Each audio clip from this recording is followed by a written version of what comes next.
welcome to our Work Smarter Wednesday session. I'm Darren Hanson, Strategic Sales Consultant for Symmetry's Construction Division. The purpose of these Work Smarter Wednesday sessions is to bring insights and value to our customers and prospective customer base. This may be around digital transformation, BIM processes, standards, management, best practices, or the introduction and adoption of new technologies. Don't forget to subscribe via our website to the webinar series so you can keep up to date with the latest on what we're covering in these sessions. I'm joined today by my colleague, Jonathan Ward, Technical Consultant for the team. Jonathan is going to give a deep dive into the Autodesk Build product, which includes in particular the cost module, a little later in this session. So for those of you who are regulars to our Work Smarter Wednesday session, you know the drill. Quick agenda. We'll go through Symmetry Construction and what we do as a division, and I'll give a quick overview of Autodesk Build around the cost module, and then we'll jump into a live demonstration, and then we'll save a Q&A at the end. Now, if you've got any questions, please don't hesitate to drop them in the chat as we go, and we'll try and get through them when we finish. Okay, so a bit about Symmetry. Let's discuss how our business is made up. Firstly, we've got a group company called Adenode with over 1,500 staff across Europe with over 40 offices. Under that group structure, we operate three businesses: design management, process management, and lifecycle management. Further under that hood is the Symmetry group, sitting in the design management piece. We've got over 450 staff. Out of the 450 staff, we've got over 70 developers, 220 technical experts, and we support over 150,000 users, turnover approximately 160 million. So to break this down further in the UK market, whilst we've been working in the construction space for many years now and looking at our customer base, the UK market, it's apparent that construction industry has a different set of challenges to architects and engineers. And with this in mind, we created a separate group of focused people, commercial and technical, to fully meet these requirements. A number of the team are from industry, having worked for the likes of Skanska, Balfour, BT, Galliford, Try. So we have a real world understanding of the challenges faced and the value with the right solutions that we can bring. We'll see most of these people, a mix of sales and delivery, in these Work Smarter Wednesday sessions. So how are we made up? We're made up of basically three different offerings, and underneath these offerings, there's various different solutions. So digital transformation, composite elements of a contractor's role are changing fast. So the expectations from other stakeholders on any project on how contractors manage project and participate in that rapidly evolving digital value chain. While a construction project once built and seen to be complete when it was built, is no longer so. The built asset has a life going forward, which unfolds in as much in the digital as in the physical world. And then project support, understanding the intricacies of areas such as BIM, compliance and collaboration for your construction projects often take a long time to get to grips with. So whether you've got a lack of resources to focus in these areas, or whether you simply do not have the time, we offer a wide range of project support services to help improve your business and identify your growth opportunities. And then implementation and adoption. A huge part of a digital transformation journey is to improve your processes and workflows via automation, something that is achieved with the implementation of innovative and collaborative technologies. At Symmetry, we offer a wide range of construction solutions to help you embrace digitalization and lean methodologies. These short webinars are focused around various offerings in our portfolio, and we're well placed to advise and recommend on a whole range of solutions which make the construction sector more efficient and effective. And we keep adding to these solutions week in, week out when we discover gaps with these in the construction sector. And as well as developing and selling a number of our own solutions like Navigate and CQ, we partner with all these providers to offer the best solutions to our customers.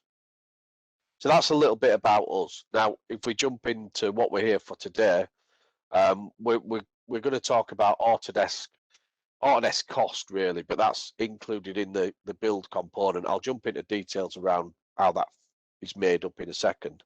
But I just want to touch on the construction industry as a whole, and it's no secret that the industry has always faced challenges, but individuals, teams and companies have always found ways to overcome them. Many companies turn to technology to help, and as we talk to customers day in, day out, we learn that each company, project and person is at a different stage of digitalisation. So the questions I always ask is, what is holding you back and what challenges are you facing? And as we talk to customers, we hear over and over again about the challenges they face day in, day out. Raising thin margins, tight schedules, siloed information, labour shortage, distributed teams and uncertainty. And data silos is a big one at the moment for me. Data and information is really, really siloed in various businesses. And current stats tell us 95% of all data in engineering and construction goes unused. And then labour shortage. There's a massive shortage of labour as well as supply chain goods. But with the labour, 80% of construction companies cannot find the workers they need. So we've got serious problems that we need to resolve. Now, when we look at overcoming the challenges, and as we collaborate and partner with customers, we keep going back to these 6 pieces of the jigsaw. So if we look at this, increased collaboration, possibilities here are endless. With increased collaboration, the phasing of work between trades can be better planned out, leading to fewer delays as teams are waiting to get into the same area or work together with increased collaboration. Issues and problems can be solved faster and better. Single source of truth. Rework's unavoidable. By working off one single source of truth, teams can reduce errors by not working off the wrong, outdated information. And connected 2D and 3D. Teams arm teams with 2D plans and 3D models so they can better understand how components are installed and identify potential clashes before they hit the field. Improved data accuracy. With improved data accuracy, teams can better plan and forecast their projects. Having the most up-to-date view of work complete and project costs allow teams to understand if projects are running behind schedule or over budget sooner, mitigating the damage and providing more time to get back on track. Standardization. By standardizing on one platform, teams are able to function more efficiently, and there's no learning curve between projects and company standards are always met. And last but not least, digitalization. By digitizing many of the processes, the gaps between the distributed teams can be drastically closed. So over time, Autodesk have made significant investments in construction tools such as PlanGrid, Assemble, Pipe, and Building Connected. And we're now seeing this as a unified platform evolving along with meaningful integrations with other software vendors. The unified platform brings together true integrations across disciplines of design, plan, build, and operate. So what does Autodesk Construction Cloud mean? So for teams, it provides every member of the team with specific tools they need to do their job and to collaborate with others while supporting the digitalization of tasks and centralized capture of data. For projects, this leverages data collected by teams to drive efficiencies and connect workflows from design through to turnover, while delivering real-time view of project status. And then for businesses, it helps understand the health of a project by extracting data insights collected and providing data-driven guidance towards the levers to pull for organizational improvement and innovation. So just to ensure that we all understand where cost fits in this technology stack, quite a complex slide, but at the bottom of this section, is Autodesk Docs. Now, Autodesk Docs is the common data environment platform that everything sits on top of. The top 5 sections in green, project management, cost management, quality, safety, and closeout, are all the Autodesk build module. Okay, so as previously named, BIM 360 cost. This was a separate module, but now with the Autodesk Construction Cloud unification, it's fully integrated within the build part of Autodesk Construction Cloud. If you want to know more about build specifically, or any of the modules such as Collaborate, Collaborate Pro, Takeoff and Tandem, please take a look at our previously recorded sessions on the video on demand section of our website. Okay, so that's it from me now until the Q&A. I'll hand you over to Jonathan to deep dive into the platform. Thanks, Darren. So we're going to walk through a live demonstration of cost. I've got a few slides, just 3 slides, just to position the product and just talk about it in general terms. And then we'll jump into the software itself and take a look. So the first thing that I put up, and it always does seem a little bit odd that we put up this customization slide first, but it is really one of the strengths of the cost offering is the fact that it is so customizable.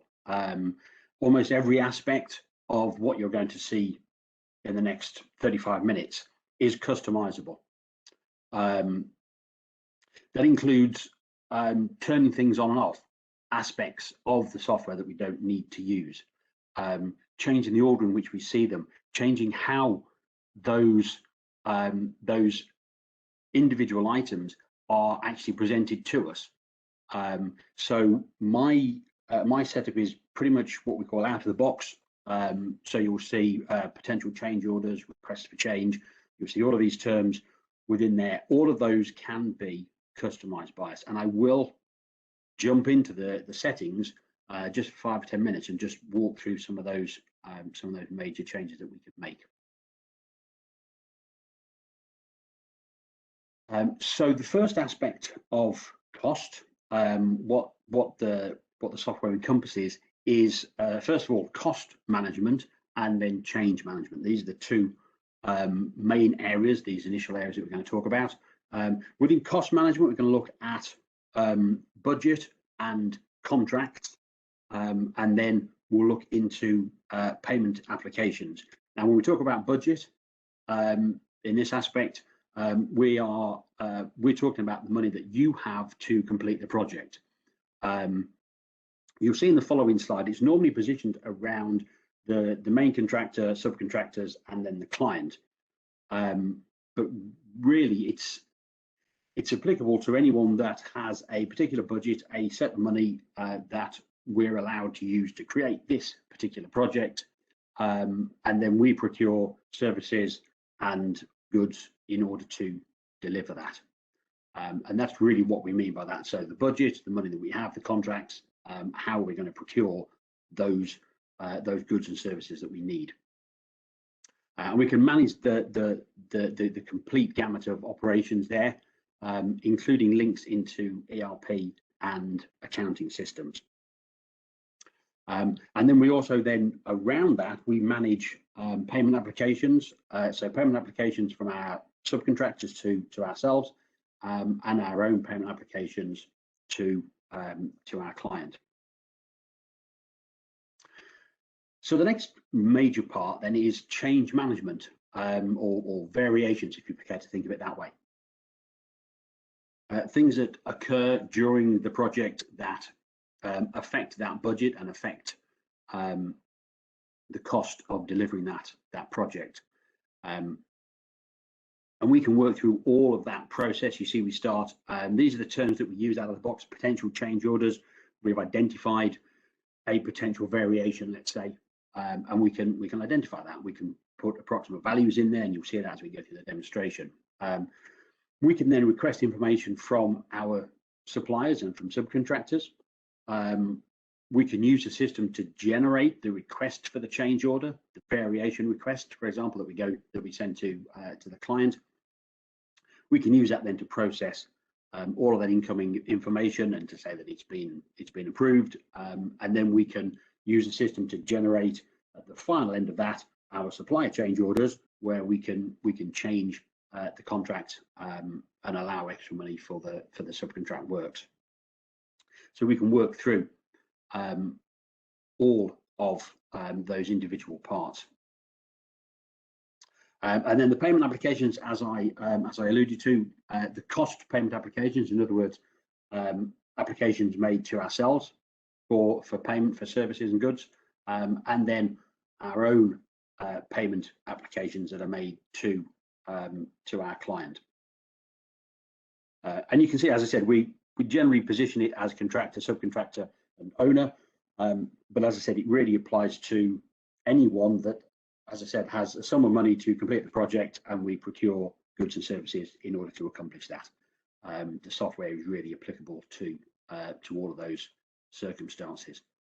And you'll see a little bit of this workflow as we go through the demonstration. Okay, and that's it on the slides. I I will jump into the platform now. I've got a few tabs open just to speed things along a little bit, and we'll just work through the various aspects of the software. So if we look at the main menu across here, you'll see that I've got a project set up. It encompasses docs, design, collaboration, model, coordination, takeoff, and build. Remember, Darren said that cost is an integral part of build. And so when we activate build, we have access to cost. Touching on the single source of truth, docs is also part of this. We buy build, we have docs. That is effectively our document management area of the cost product. It's exactly the same as if we had just docs or build or collaborate. And this is our single source of truth. A lot of these are generated automatically by the cost management system. I've elected to have the file stored in docs rather than just in cost. That's a configuration option.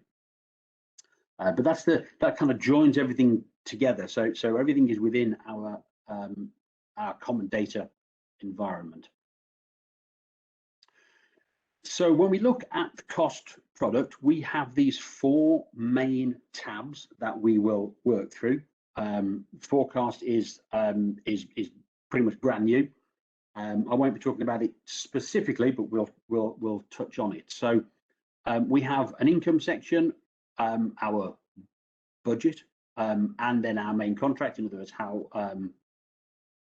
that's split up, and our payment applications. And then we have expenditure, where we can see, we term it contract here, but as I said, these all can be changed. Essentially, how do we procure the services in order to deliver the project? And it's really just another way of looking at those figures. And we see cost payment applications and any other expenses that are incurred through invoicing or payment applications or unforeseen items that come in during the project. And then we have variations. Now I have actually changed this. That normally reads change orders. I've just changed it to variations. I said I'll show you that in a little while. So this is how we manage any variations to the project. Anything that we pick up, anything that occurs that is going to affect the budget and the costs, those are all recorded in here. These are all the standard terms. So we talk potential change orders. Something that we add in, we say we've spotted something that we need to address. We can say they're either in scope or out of a contingency. And we push through to request for quotation, a request for change order from the client, from the owner. We can generate those owner change orders and supplier change orders. And then everything's wrapped up with these individual cost items. I will go through this in a little bit more detail as we work through. And then finally, we have our forecast, where we can look at cost and time and cash flow based on the figures that we enter within income, expenditure, and variations. So we can see how the project is progressing, planned costs and actual costs, how are they going to affect our final forecast. And then settings, where we configure. I'm going to come back to that in probably about 10 minutes.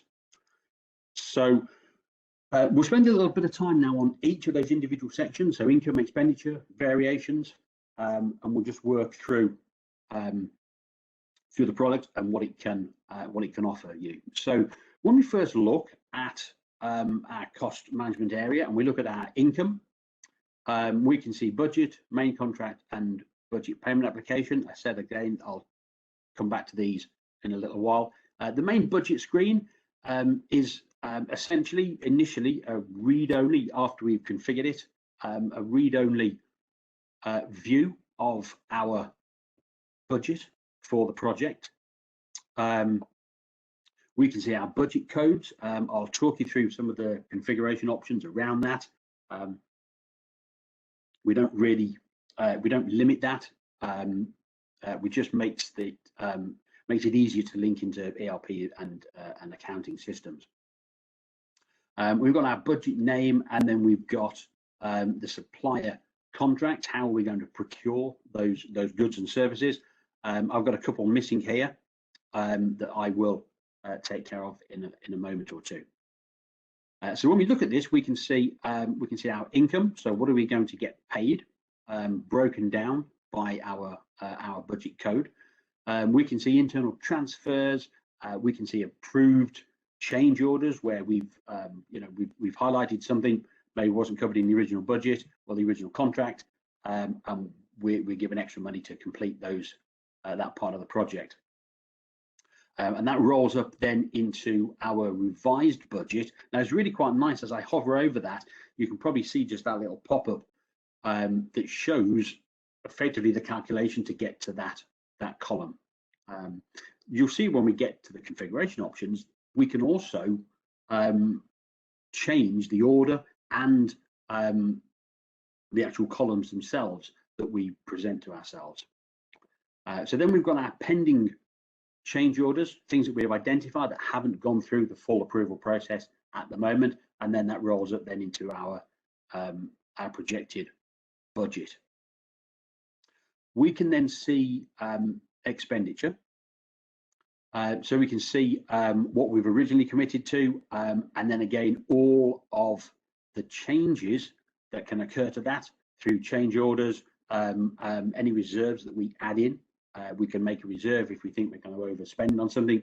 We can add a reserve for that immediately. And then we go into our forecast, our actual cost and forecast, where we can make adjustments. Okay, so I've added an adjustment here to the external groundworks. I'll look at a little bit more detail of that, and then I'll do a transfer from our contingency fund to supplement that.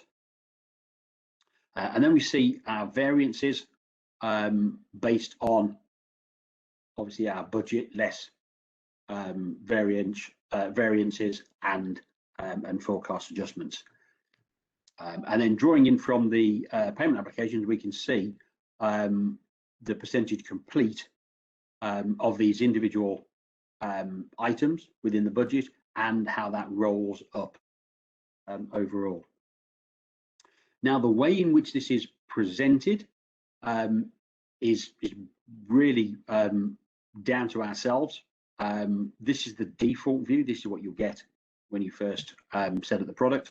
If I click on the little gear, I can add additional columns in here that exist, any additional columns that I create as well, as you'll see. I can add those in. There are little icons here just to lock them to the left or to the right. So you see I've got these locked to the left-hand side. I can lock things to the right-hand side as well if I so choose. I can filter this and group things together. So I could, for example, group by my CSI code. If we just collapse that, we can see now a different view of those budget elements. We can filter those. Let's just clear that, and we can filter based on, say, cost type, and we can pick, let's say, sub, and then we can see all of our subcontract works filtered out. So we can do all of this on the fly. Let's just reset that view, and then we can create predefined views. So I can look at it based on cost type. So collapse these. I can see fees, general conditions, subcontract works, and I can expand into those. CSI grouping, look at it in a slightly different way. And as an administrator, I can make these available to anyone else within the project. So I'm just going to jump back into the default view for a moment. So that's our read-only view. I can edit this, so I can go into my edit mode, and this is what you would do initially when you set this up. So once I am in edit mode, I can then control these items. I can bring in new items. My budget is locked at the moment. That's just a setting that I can enable just to prevent any accidental changes to the budget figures. You'll see as I look down that I can really break this down into as much detail as I need to. So under concrete substructure, I've got par caps and formwork. Under concrete par caps, I've got labor and material, all broken down by unit quantity and unit cost that then all rolls up into this final figure. If we work down here to mechanical and electrical services, I haven't actually assigned a contract to these, so I've not awarded these to any supplier at the moment. So I'm going to go through that process very quickly now. So I'm going to just select those, and having selected both of those, I can create the contract. So the scenario here is this is the way I budgeted this. I'd envisaged mechanical and electrical services being separate. As it happens during procurement, we're going to award these to a single supplier. So we'll just click on create contract. So rather than doing a contract for each budget item, I'm going to group them all together. I'll give this a quick contract code, and we'll just call this MEP Services, and that's going to include both of those budget items. Okay, we'll just create those. So the system is just creating that contract, and it'll switch me then into the expenditure section.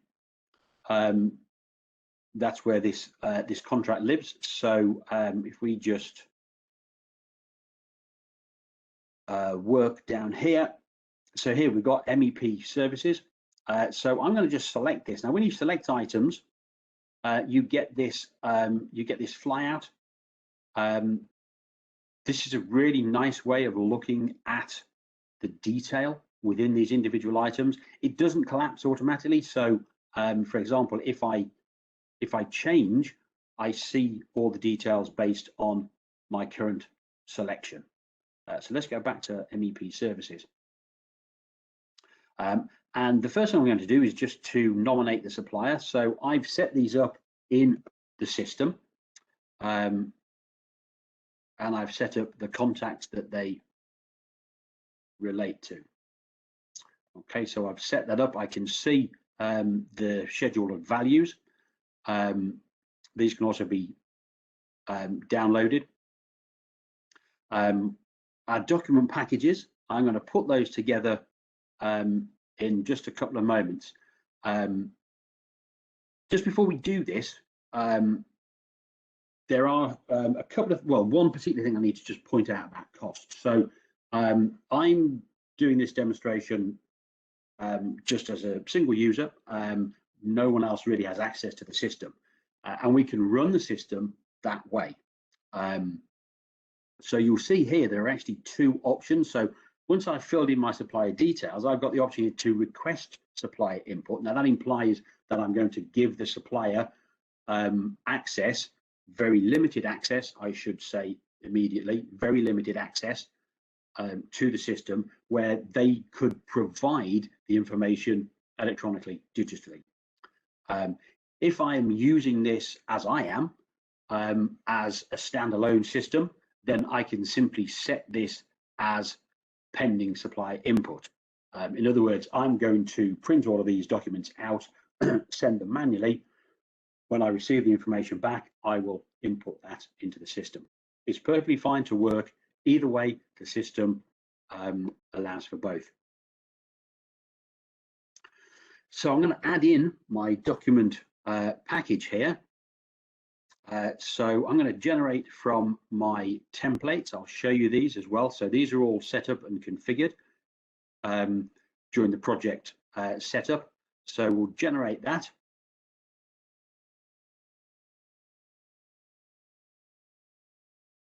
Okay, as that's generating, I'm going to attach some further documents from Autodesk Docs. So I've put these in. These are my standard contract exhibits, you know, the usual stuff that you're going to send out whenever you send contracts to suppliers. So I've got those set up here.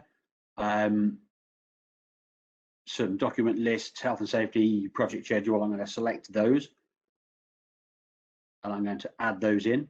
I may also want to add additional documents. Okay, so I can attach additional documents, maybe some floor plans I need to include as well. I can go and attach those. Okay, I'll leave those just for the moment. Once I have added these documents, and I can move these up and down and organize them as I choose, I can then download these or open them. I'm going to select to open them. What that's going to do is to generate this merged PDF for me. And that allows me to either send this by email, make it available through the system, or just print it out, put it in an envelope and send it the old-fashioned way. So this is just processing that at the moment. I'm just going to keep refreshing a moment until it loads up. It should start to come in there. So there we go. A very, very simplified version. Still processing the pages there, so we can see. So what we're doing is we're taking all those individual documents and we are merging them together to create this single package that we can send to our potential supplier.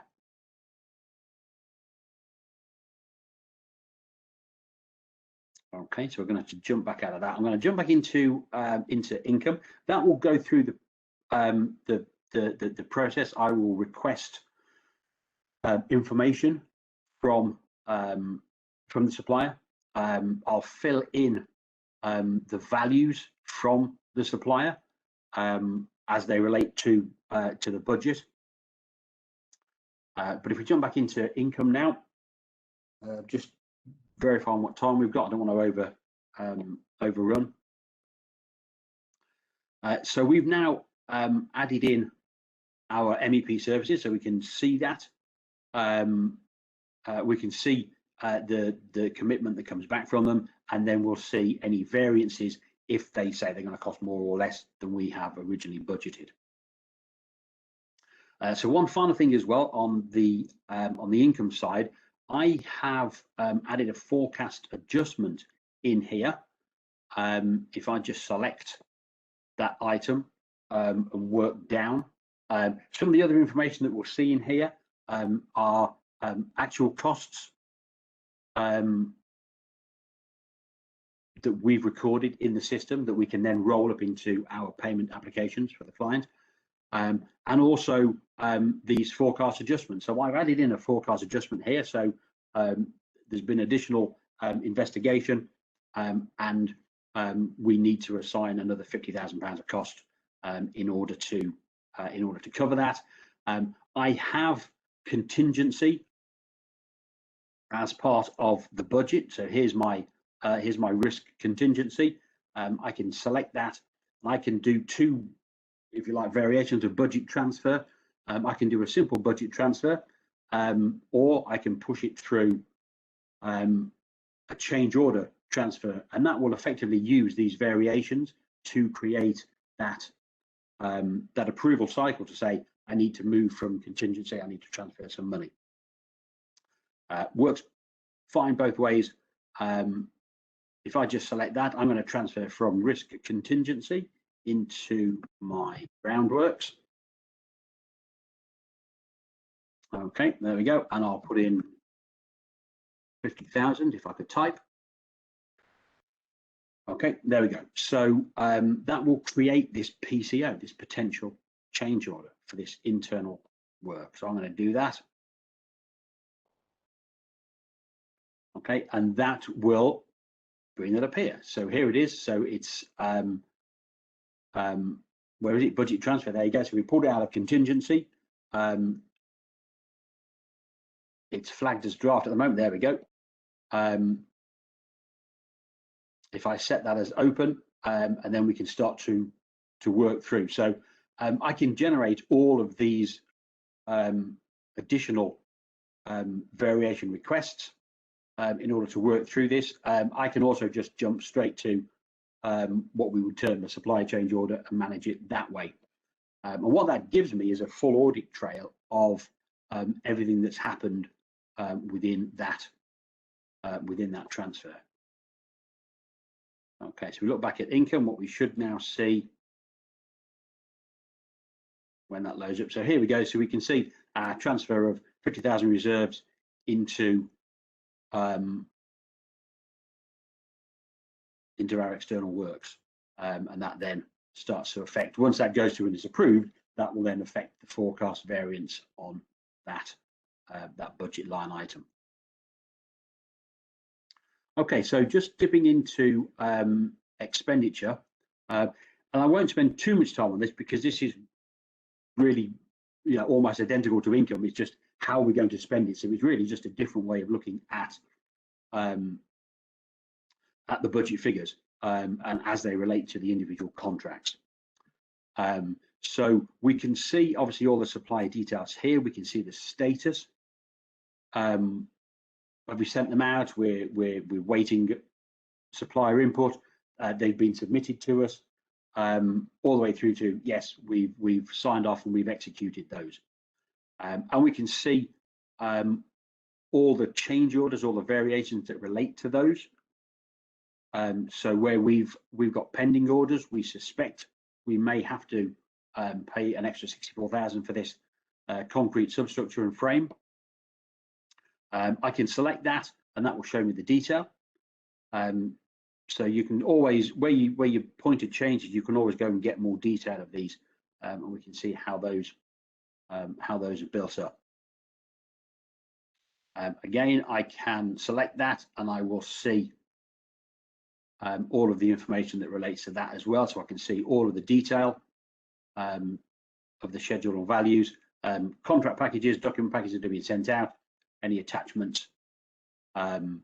We see billing periods as well. This starts to lead into our payment applications. So this would be for our cost payment application. What billing periods are we going to set up? We can predetermine those at the start, and then we see any forecast adjustments and any comments and the full sort of audit trail as we work through. And we can see that we work through this this predefined process in order to finally set these as executed. Same customization really applies as it does for the income, the budget spreadsheet, if you will, the read-only spreadsheet. We can add any different columns in here that we like, any that we create, and we can create different views to really slice and dice this in any way that we deem necessary. Okay, I'm going to jump into, just wary of time, I'm going to jump into the configuration. I'm not going to spend too much time on it, but it's really it's really a valuable part of the system, and it really does warrant looking at, because as I said, they are extensive customizations. From general, income, expenditure, variations, permissions, I'll take a look at those as well. Activity, there's an activity log for the whole of the build platform for Docs, and that manages that just shows everything that relates to Docs, build, coordinate, design, collaboration, but we also have a specific one just for costs, so we see absolutely everything that's happened within the platform. You can see obviously it's all my name on here, but we can export that as well if we need to just verify any transactional background. So we look at general, we've got things like units of measure, metric imperial, so the usual stuff in here. We can add, we can remove, and we can set as default. So when we create something, that will be the default that's used. Flag them as active or inactive. We can even change the description of them as well. Company setup, we can set up these again. This doesn't presume that we're going to allow these people access into the system. This is just a way of managing our document output the system creates for us. So we fill those details in, and our templates, which I'll get to, are then created using this information. Various settings around budget, roundings, quite important, half up, round down. You can set that according to your protocols. Any standard retention that you need to add to payment applications, either incoming or outgoing, we can add those in. We can change these as well, so this is just a default, but we can say, well, on this particular payment application there are no materials on site, so we don't make a deduction for that. This just sets them up automatically. A new one in tax formulas, if we need to set these up. If we have subcontractors that we have to manage some tax information for as well, we can add these formulas in, and that will add it to those contracts that we create. Documents and attachments. So this is just a simple setup initially. So I've elected to have all of my information stored in Docs. Okay, so if I look at files here, this is where my documents are stored. These are my standard contract exhibits that I've added in. These are my document templates that will be added. If I just open one quickly, these are standard out of the box, and we just customize those to suit, and they use these variables that are built into the system and are generated by the system. Okay, these are all the variables. You can find all this held in the help file, and this is what we effectively put in order to have these automatically populated based on information in the system. Okay, let's just jump back into here. So work schedule as well for forecasting and for managing that, we can enter that. Let's just scroll those up. Tab names and orders. So this is the overall setting. So what you can see here is that I've changed the original change order to variations. If I were to just simply change that back, what we can see is that now updates and that shows change order. And it really is as simple as that. I go and put this in as variations, just press return, and that will then update. And you can see it even updates in the settings tab as well. So you can move these up or down. You can deactivate some of them. Some are deemed to be necessary, but a lot of these others you can deactivate if you don't need them. You can reorder them, and you can customize the names of them as well. Under income, so that again there are so many settings in here to go through and manage. The document templates, which do we set up? We go and add those in. The main one that I really want to look at, or the main two, are the budget overview columns and the budget code segment. So first of all, budget code segment. So obviously within any accounting system or ERP system, you're going to have that budget code. You know, it might be a 28-digit number. What we do within cost is we allow you to break that down, because each of those, that number will relate to certain criteria. So for example, project code, we've got a number of project codes in here. Sub job, if we want to break that down further. Our actual breakdown of the type of work, so what code is this going to use? I think these are set up on not Uniclass, but you could set them up on Uniclass. You see all the original codes and how we break those down. Obviously, we can import those. You don't have to type all these in manually. What it means is that when you enter anything, the system does a reverse lookup and just presents you with what that code actually means. And then sequence and cost type again. We set all these up. There aren't really any limits to this.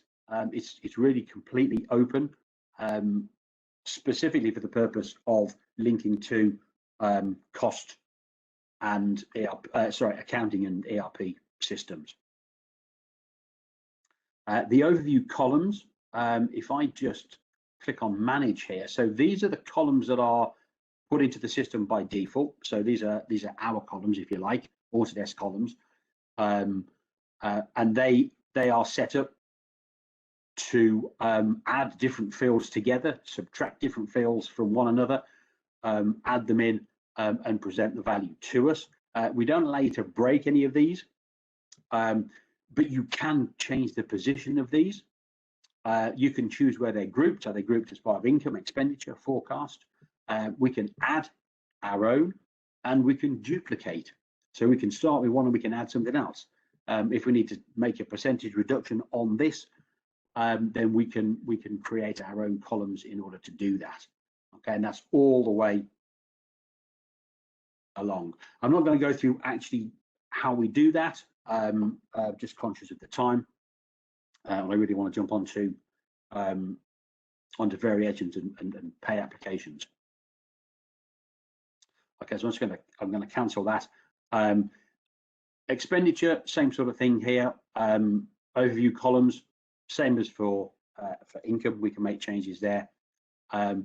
Variations, financial markups, any markups that we add in terms of contingency or insurance, we build those in. Different variation types, again, all completely configurable. Permissions, very, very briefly on permissions.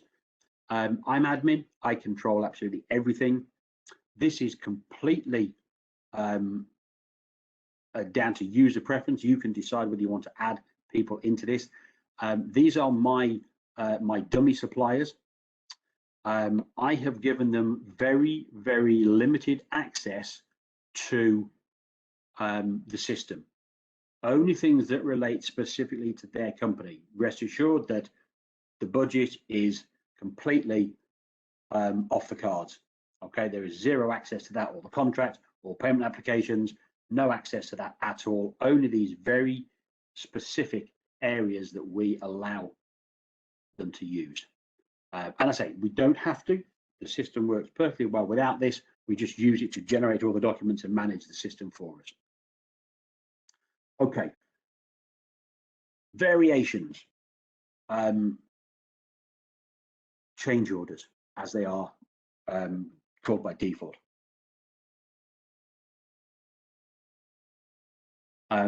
We can see in my budget transfer in here, we can see a few others that I've identified. Some are proposed, some have been executed already. The executed ones have had quotes, requests for change orders. They've had owner change orders assigned, and supplier change orders.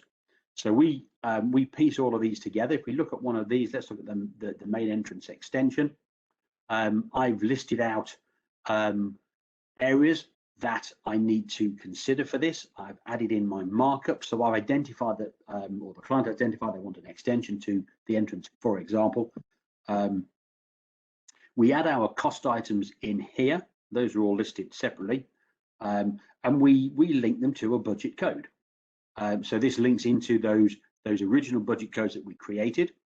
And we can then assign those to our suppliers.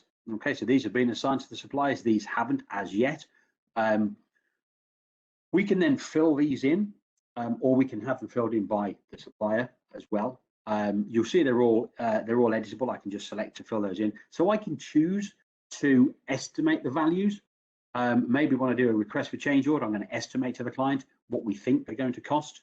We can get proposals back from those suppliers, see any differences. We can then effectively choose what we submit. Are we going to submit any potential savings? Yes or no. What comes through as approved, and then what's finally committed and will be used to update that overall budget. Again, we can dig into all of the detail. We can add documents. We've got references in here, so this just feeds back into the Autodesk build product upon which this is based and forms part of. This ties back to RFIs as well. I'm wary of time. I know I am running out. Very sorry. But one final thing here. So just to start stepping through the process here, I've got a couple of these potential change orders that I'm going to select, and I can then generate my request for change order. Okay, that comes in there. That wraps up those two change orders. Okay, I can see all the details about those, all the estimated values. I can set that as open, preparing the change request. So you can see I've got submit or set as submitted, so I can set that as submitted. I can add in all the different values. There we go. So I can then either accept or reject that. That all feeds into my my income settings, my income page. Very quickly on payment applications, just to jump into this, I'll just look at the cost payment application really quickly. So this is how we can manage those, and I say this can be done by us, or we can allow access so that the subcontractors would actually enter the information directly. If I just go and look at the build up, okay, so this is where we enter all that information, work that's been completed in this period, and we've got total work completed, we've got any materials on site that we need to include, we work out all the retaining work, the percentages complete, any retention.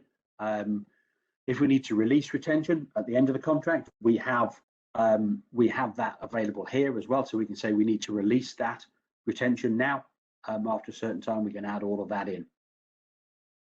And we also have our budget payment applications, which is where effectively we're requesting money from the client. I can view the associated costs, and just when that loads in, so again, document package created for us. We can see all of the payment applications, the cost payment applications, money that we have been asked for, and then we can add additional expenses as we need. So I can just add those in. Okay, and that will include all of those additional expenses. I can roll that up and then submit that to the client. And I have run over. I didn't intend to be in this long. We've got 5 minutes left for any Q&A. Apologies, Daryl, but I'll hand back over to you now. That's fine, Jonathan. I'm just going to share my screen again. Yeah, that was a really good, I think, whistle-stop tour of Autodesk Costs set on the build module. I think next steps really is, before we jump onto Q&A, we've got a really interesting session on the 25th of August, which I recommend you register for. It's around data management. I talked earlier about data silos and bringing things together. We deal with a lot of customers at the moment who are looking at their existing processes and how they can pull things together. And we've added some tools to our technology stack and our portfolio to help move that across more seamlessly. So yeah, don't miss that one. Please register for it.